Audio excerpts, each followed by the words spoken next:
Адамзат тарыхында ар дайым кандуу окуялар болуп турганы анык.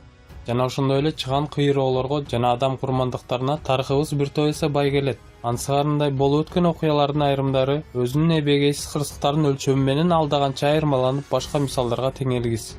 Бүгүн биз силер менен дүйнөдөгү эң кандуу болуп өткөн окуялар менен таанышмакчыбыз.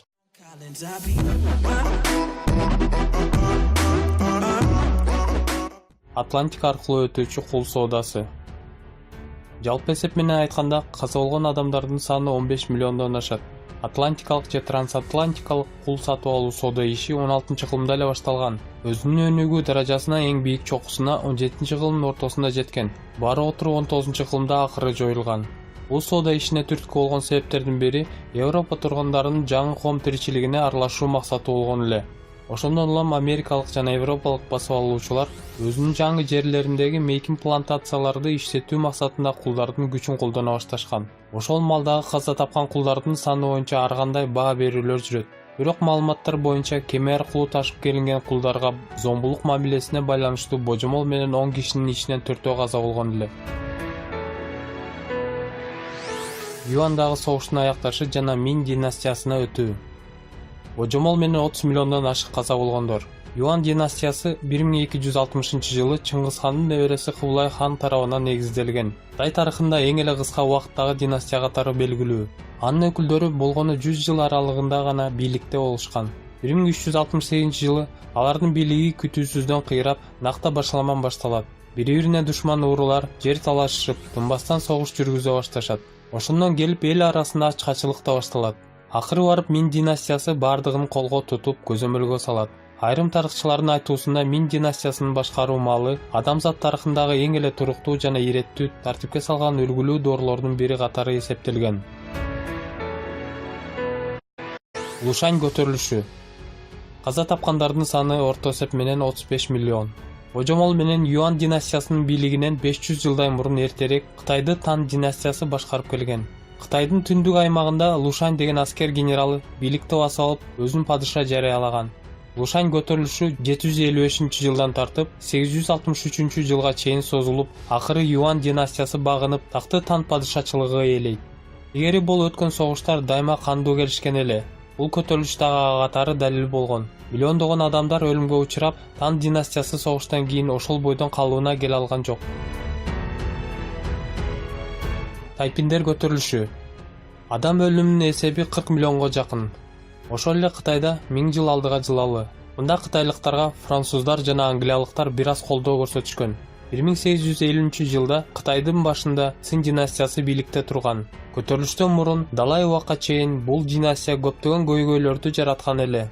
Алар бийликте турган учурда айлана чөйрөнүн бузулушу жана экономиканын кыйла төмөндөшү менен өлкөнү башаламандыкка алып келе баштаган. Ошондой эле айта кетсек, ал учурда европалыктар Кытайга апийым ташып келе башташкан. Ошол малда Хун Цюцюань аттуу инсан тарыхта өзүн белгилеп өтүп болгондо да Иса пайгамбардын бир тууган инисимин деп элге өзүн тааныштырып баштайт.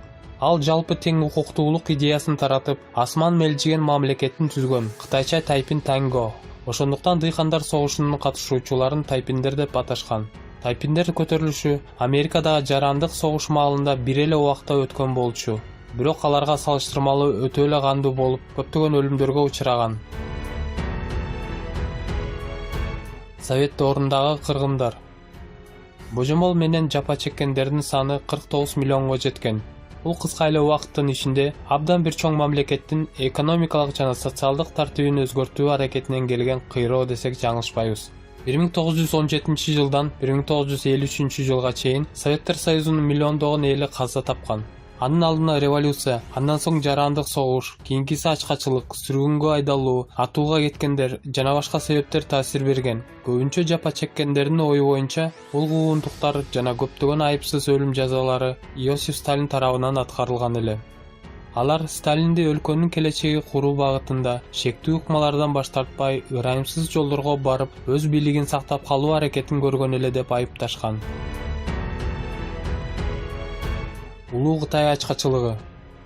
Курман болгондордун эсеби 43 миллиондон ашат. Кытайдагы коммунизмди куруу маалына келип токтолсок, 1958-жылдан 1961-жылга чейинки мезгил бул чоң секирик саясаты катары тарыхка кирип калган. Негизи бул бийликтин кыска убакытта эле өлкөнү жаңы жолго салуу аракетинин кесепети менен дүйнөгө үлгү катары таанымал. Кургакчылык, такырчылык, аба ырайынын начарлашынын таасири бүтүндөй ачкачылыкка алып келет. Бирок кырсыктын чындап келишинин себеби жаңы бийликтегилердин өлкөнүн айыл чарба экономикасын коммунизм коомуна өткөрүү аракетинен эле.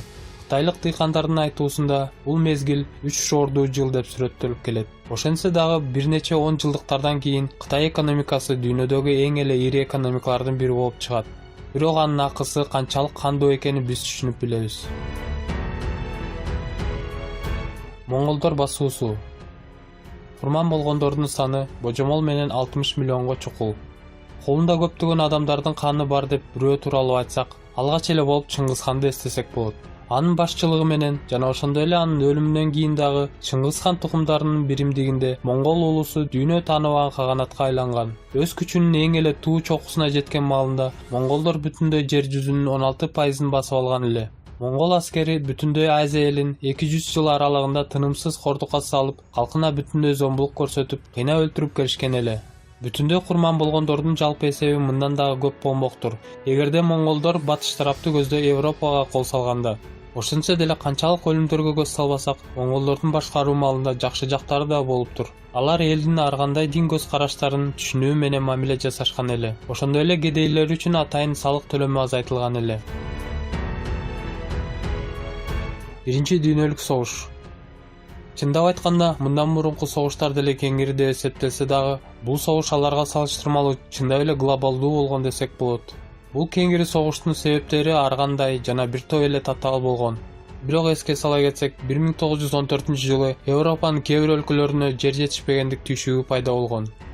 Алар эки чоң топко уюшуп, бүтүндөй Европаны тейлөө үчүн бири-бири менен салгылашууну башташат. Европа ошол учурда чачыранды болуп бөлүнүп калат. Ошондо согушту баштаган өлкө уюмдары башка жалгыз мамлекеттерди согуштук жаңжалга аралаштырып, өздөрүнүн катарына кошо башташат. Аскер башчылары согуш учурунда эски тактиканы колдонушуп, жокерлерди өлүмгө дуушар кылышат. Пулемет огуна карабастан жаш жокерлерге жоону көздөй чабуул жасоого буйрук беришкен. 1918-жылы согуш аяктагандан кийин Европа жана башка дүйнө жүзү согуштан курман болгондордун жана башка чыгымдардын азабын тарта башташат. Ошондо көптөгөн эл журт мындай кандуу учурдун эч качан кайталанбоосун тилеген эле. Экинчи дүйнөлүк согуш. Курман болгондордун жалпы саны 72 миллион адам. Бир нече жыл тыныгуудан кийин эле дагы бир дүйнөлүк согуш жаңы күчүнө кирет. 1939-жылы мурдагы тажрыйбадан кийин алгачкы согушка катышкан өлкөлөр калыбына келе элек жатып, кайрадан жаңы өлүм куралдарынын түрлөрүн жасап башташат. Ошондой эле согушка ылайыкталган атайын майнаптуу унааларды дагы чыгарышкан. Алардын ичинде жер үстүндө жүрүүчү, асманда учуучу жана деңизде сүзүп өтүүчү ар түрдүү согушка ылайыкталган унаалар пайда болуп баштайт. Андан тышкары жокерлердин карамагында автоматикалык ок атуучу куралдар дагы пайда болгон. Акырында ушунун баардыгы жетишпей тургансып, чоңураак өлкөлөрдүн бири дүйнө жүзү көрбөгөн күчтүү бир бомбаны ойлоп табышат. Бирок аягында Бириккен Өлкөлөр уюму жеңишке ээ болгону баарыбызга маалым. Ошентсе дагы адам өмүрүнүн жоготуулары тарыхта болуп өткөн согуштардан кадыр эсе көп болгон. Американы багынтуу. 100 миллиондон ашык киши өлүмү. Колонизация учурундагы өлүмдөр дүйнөлүк тарых боюнча эң эле көп адам кырылуусу катары белгилүү. 15-кылымда Христофор Колумб, Джон Кабот жана алар менен биргеликте башка изилдөөчүлөр жаңы континенттин жээгине сүзүп келишкенде, алар үчүн бул жаңы доордун ачылышы болуп сезилсе керек эле. Бул кереметтүү кооз жерлер андагы эптүүрөөк европалыктар үчүн бейиштей гана сезилген эле. Көп өтпөй эле алар бул жерлер биздин жаңы үйүбүз болот деп башташат. Бирок тилекке каршы ал жерлерде жергиликтүү тургундар жашап жүрүшкөн. Акыры барып 100 жыл аралыгында европалыктар азыркы түштүк жана түндүк Америка деп аталган жерлерде тынбай өлүм житим алып келип турушкан. Ал учурда меймандос индейцтер көчүп келип турган жаңы адамдарды өз келечегине камсанабай сый менен тосуп алып турушкан эле. Ошондо аябагандай кандуу согуштун натыйжасында көптөгөн адамдар каза табышкан. Көбүнчө жергиликтүү тургундар Африка ууруларынан айырмаланып, баш ийишип кул болуп беришкен эмес эле. Ошол себептен көбүнчө уурулар аябас кырылууга дуушар болушкан. Андан тышкары себептердин дагы бири болуп, бул Европадан алынып келген ар түрдүү ооруларга индейцтердин иммунитети жок болгондуктан тынымсыз өлүп турушкан эле.